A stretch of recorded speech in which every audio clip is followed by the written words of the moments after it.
Hello, everyone. Hi, Hello. Sander. Is this your debut on a live? This is my LinkedIn Live debut, so I'm very excited and very nervous, but no. That's good.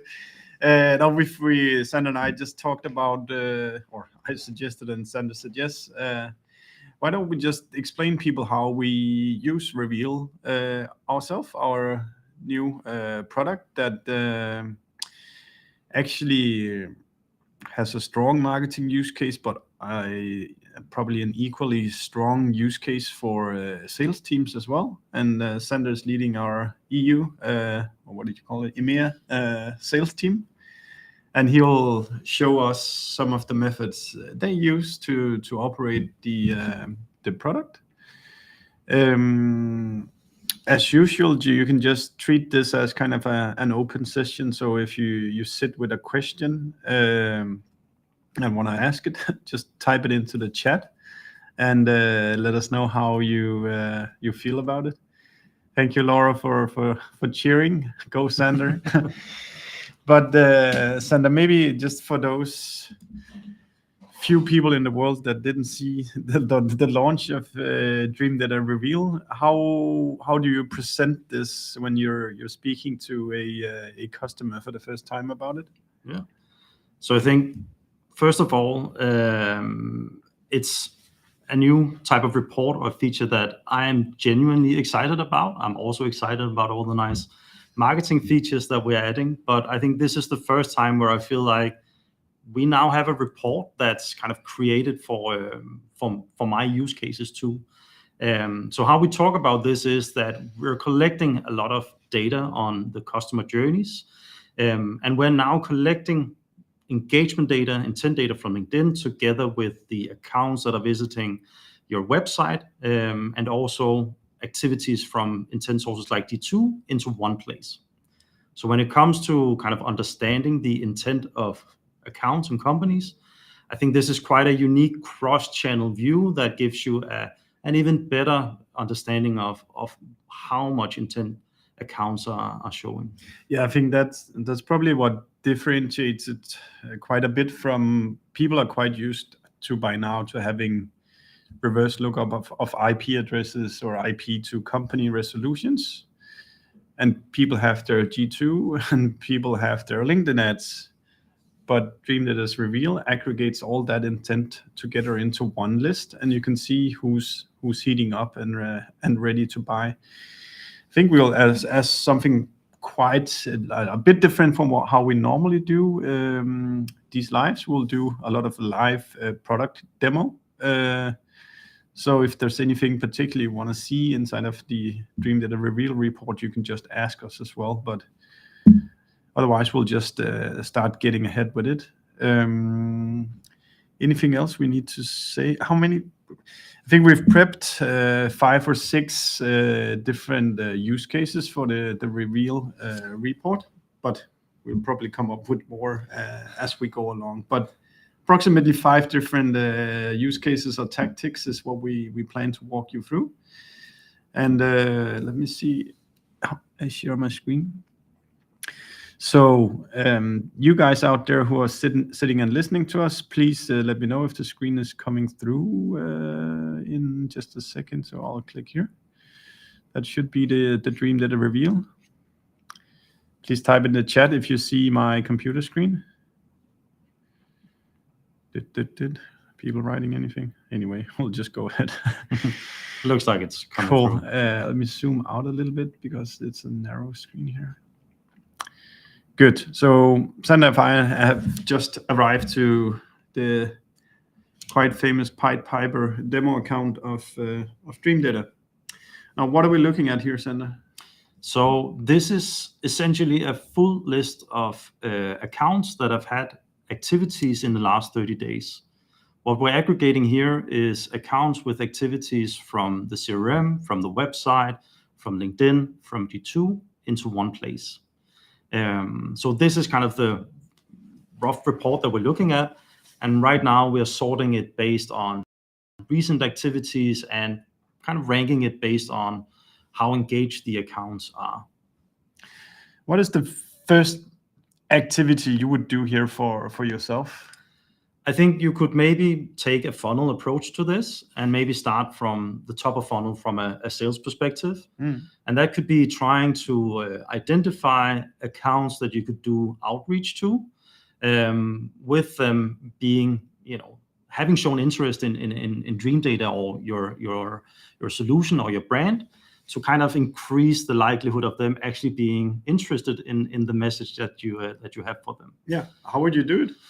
So let's take an example of me wanting to build a prospecting list based on accounts that have shown intent, but they need to be the right types of accounts. We talk a lot about ideal customer profiles, something that Steffen works with, and that's also something that we need to match our outreach to. So the first thing I would do here is that I would start adding different criteria for the types of accounts that I want to see in this list. The first one could be setting an industry filter. And here we know that we do want to talk and pitch to software and services companies, but you could have multiple types of industries that are relevant to look at here. I'm just going to select this one and apply. And for each of these filters that I add on, the list is going to kind of be narrowed down. Here I could also specify that I might want to look at specific sizes of companies. So we're enriching this information with verticals around how many employees do they have, what is the revenue, and so on, meaning that you can actually generate a quite targeted list based on the definitions that you want to have in here. For now, for me, this is fine. But I also might want to combine this with what is the status of this account in my CRM system. So what we can see now is that we have a row where we're actually showing if this account is already in our CRM system. And we're also showing if this account already has or have an account owner. I might want to focus my prospecting on the accounts that isn't already being worked on by some of my colleagues. So what I can do now is I can add another filter and say, actually show me the companies that doesn't have an account owner. So now we went from 121 accounts down to 76. So I think this gives you an idea that you can continuously kind of narrow down this list based on how many filters that you want to apply on it. But it should enable you to get an overview of an accounts that you absolutely should be reaching out to. So it's not like a spray and pray method, but it's actually doing it to accounts that have already shown engagement and intent. Yeah, and you can hit the engagement score here as well to filter the list, so those that are most active come out on top. And then I guess from here you'd either, if it's yourself who have to do the outreach, you have the names here. Otherwise, you can click to have a direct link to the filtering, or you can download the list as a CSV and give to the BDR team or AE team for them to start outreaching. I think for us as a sales team, we use Apollo as kind of a sales enablement tool. It's very easy to just upload a list of accounts. If you have a predefined buyer persona, it's quite easy to also get information on the people that you want to reach out to. Yes, super nice. So that was tactic 1. What should we call it? Outbound lists for, or how would you call it? Yeah, I would say like the initial part of the prospecting and kind of outreach of the sales process. Pretty cool. I feel like I'm showing my favorite use case, so I'll share my screen again here. And the reason why, and there's probably a couple of reasons why I find that super interesting, is that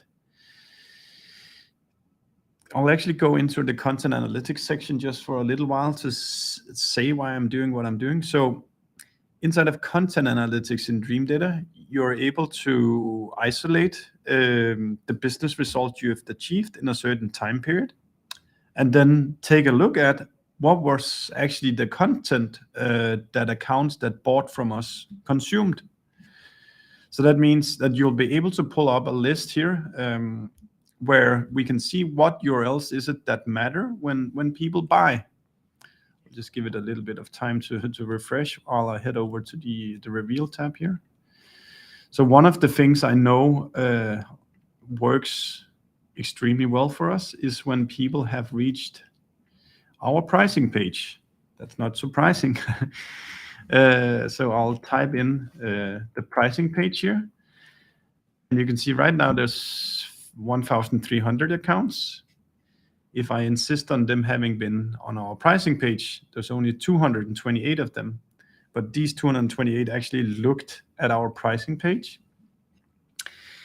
I also know that it's really good if people book, what's it called? Is it called book a demo? I can't recall it. Now we're doing live here. Then here it's called request demo. That's the name. Okay.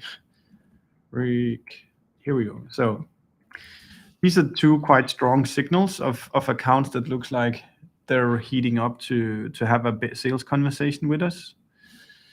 And again here, as a marketer, I'll be thinking, can I somewhat support the sales team here in getting them pushed across the line? One thing is I can download here the CSV, and then a tool like LinkedIn has a functionality called matched audiences, where you can upload the CSV file back to and ask LinkedIn to create an audience of these accounts and only these accounts, and then make sure we run ads towards people that works in the right functions for us. So hopefully, as a marketer, that can help them push them across the line to real sales conversations again. Now we actually have this content analytics loaded here. So now we can see, we can pull up a list of what are the pages, I would say even just purely on our domain or on our marketing website that people look at as they buy. So you can filter the list. The quite fantastic thing here is that it works across web sources. So it might be your app, it might be your documentation help center, it might be your marketing website or whatever. That looks quite small on your screen over there, I can see. So here I'll just zoom. Yeah. But what you see here is, for example, the pricing page extremely high when people buy from us. Request demo extremely high. I might actually add sign up for free to the bucket as well. And the last thing we could add could be the community page. So I need to add sign up free and community to like just make my list a little bit more complete. Sign free and community. So now I have a list of the most high intent pages we have on our website and all the accounts that has actually visited our website. That's, talk about what's worth spending your time on. It's those accounts. Sander, maybe you can talk us through. So we have in CRM and has an account owner. Now on this demo account, the in CRM has a higher coverage. Number. It's not. I think when we, what does it say on the let's see on the Reveal landing page? I think we had the numbers showcased. So when we ran the stats on all our customers, it said that 59% of accounts were in people's CRM system, meaning 41% were not in the CRM. And only half of the accounts actually had an account owner. So that means that there's a massive amount of accounts that are not in the CRM or has an account owner. Yeah. So there's a big untapped potential for salespeople too in knowing about these accounts.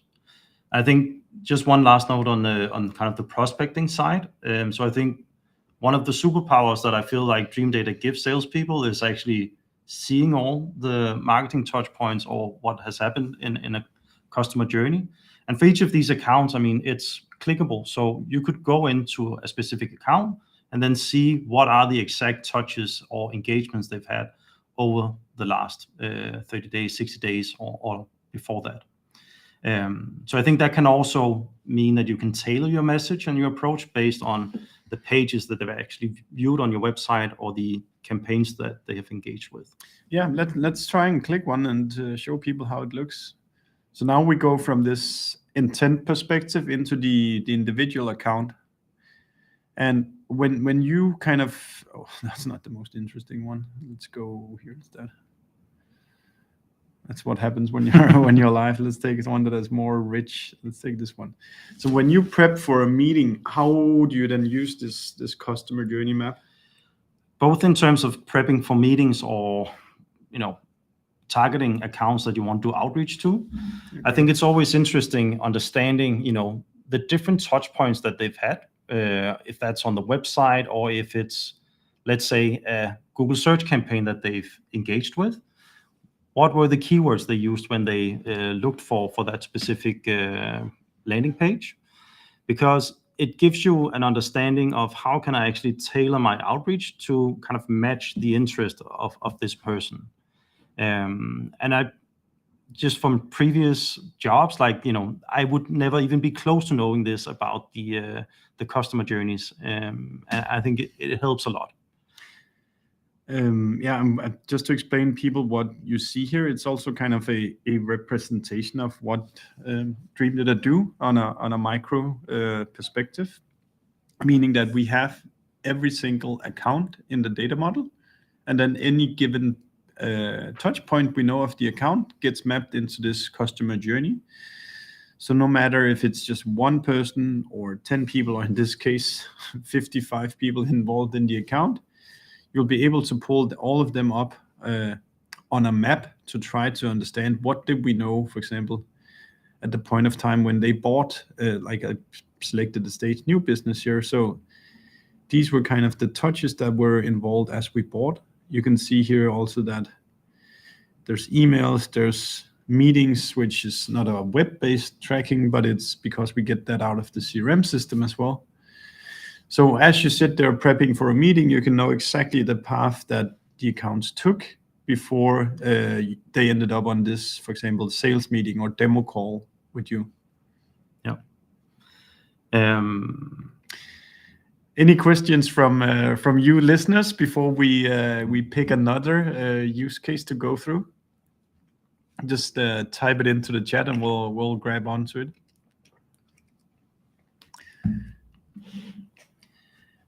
Yeah, I think so. My idea here was that now we've showcased kind of a top of funnel use case for sales, but this also kind of spans further into the funnel. And one of the other use cases that I think is quite interesting is it's notoriously hard for AEs to correctly forecast whether or not a deal opportunity is actually good or something that might close.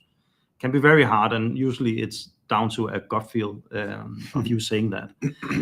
One of the things that I think is great about Reveal is that it's quite a good sanity check for forecasting. So the report that I want to build now is based upon the actual deals and opportunities that we have in the pipeline, and then it's looking at the engagement on those specific opportunities.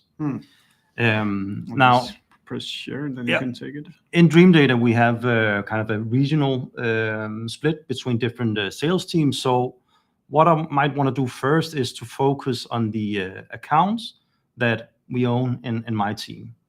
So what I can do now is I can select the specific AEs. So I'm going to select these 3.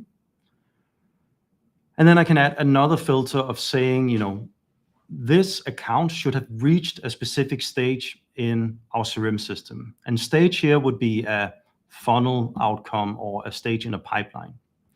So I can specify that this account should have reached an SQL stage as the latest stage.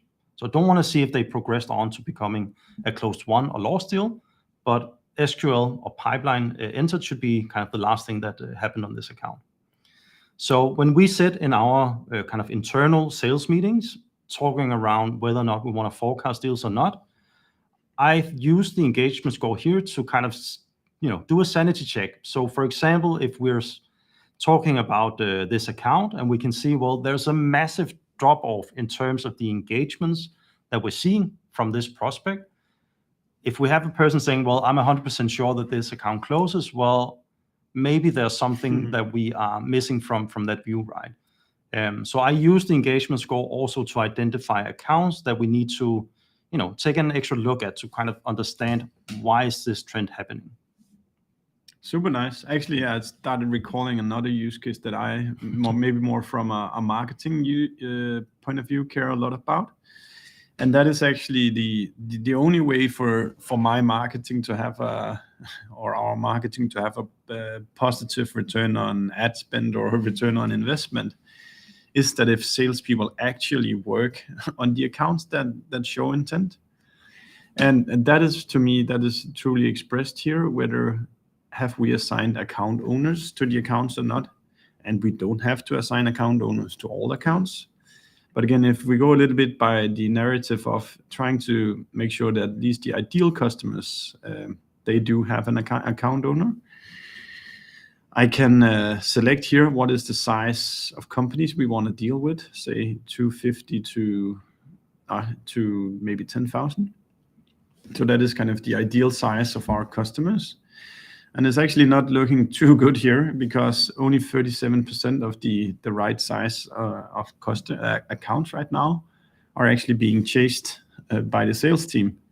So I might need to go and ask the sales team, what are you guys doing? Why are you not speaking to these people? Because they fit the right criteria, but no one is actually actively working on it. Luke writes, so dope, guys. Thank you, Luke.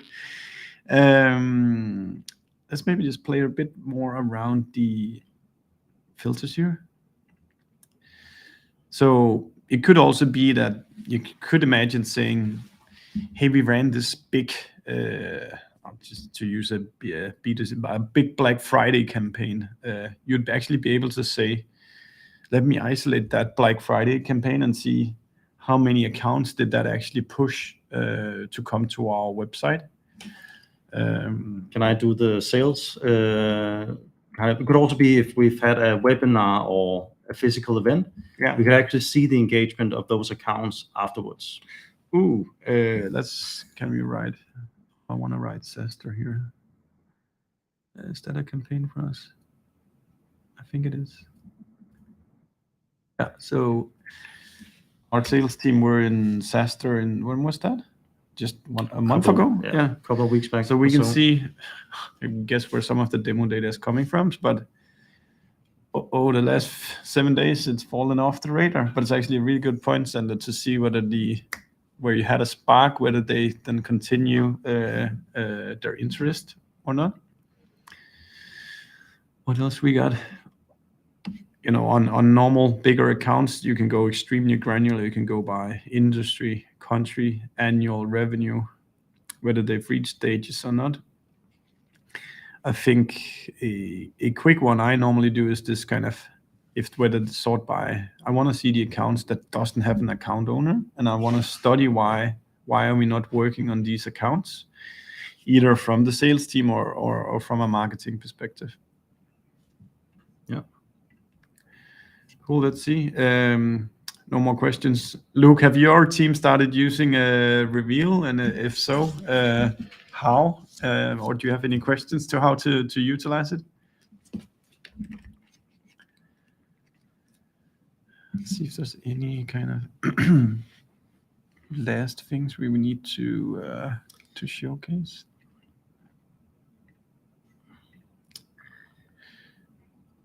I think in this demo account, we are limited by the stage models that we have. I think one other use case that we have in the sales team is looking at close loss deals to kind of reveal if they're getting back and showing engagement and intent with us. How would you show that here? So I know you can't show all of it, but I think it's difficult in the demo account. So what we typically see for our customers is that they will also have a stage model for the closed loss deals. So similar to having closed won, they will also have closed lost. So what you would be able to see there is kind of show me the accounts that we've had a sales opportunity with, but we closed lost them. Then we can see those specific accounts and again see if there's an engagement. Is it upwards trending? What are they doing? Because I think part of the sales process is that you revisit lost deals on a kind of a regular kind of schedule, but again, it's like it's not very targeted, and this is a great way to kind of see, are there any lost loves that you could reach out to that are actually checking out your solution once more. Actually, this also inspires me a bit to say, like, if we need to impact revenue right now, there's probably in this view here that you can either look at those that have reached MQL stage and then are now lurking around your entities. Yeah. Are there any of those that look to be heating up?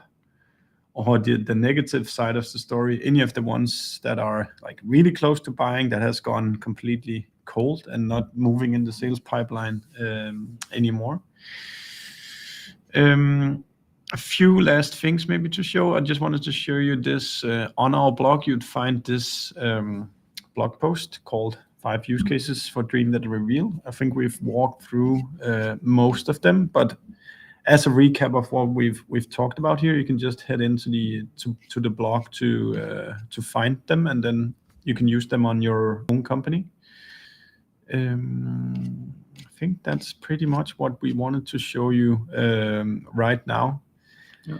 If you have if you start using Dreamdata Reveal like us or in different ways, then do reach out and tell us. It's super interesting to know. And you can say, by no regards do we ever consider any product to be completely done. So if you spot something we could do differently, then our product team will be very happy to know as well. And I think if you're not already on Dreamdata and you want to try this out, it's actually part of our free offering. So I think that might be an important thing to know. Yeah, install the tracking script and it works. That's it. But yeah, thank you so much, guys, for listening to us. And yeah, hopefully it was educational for you.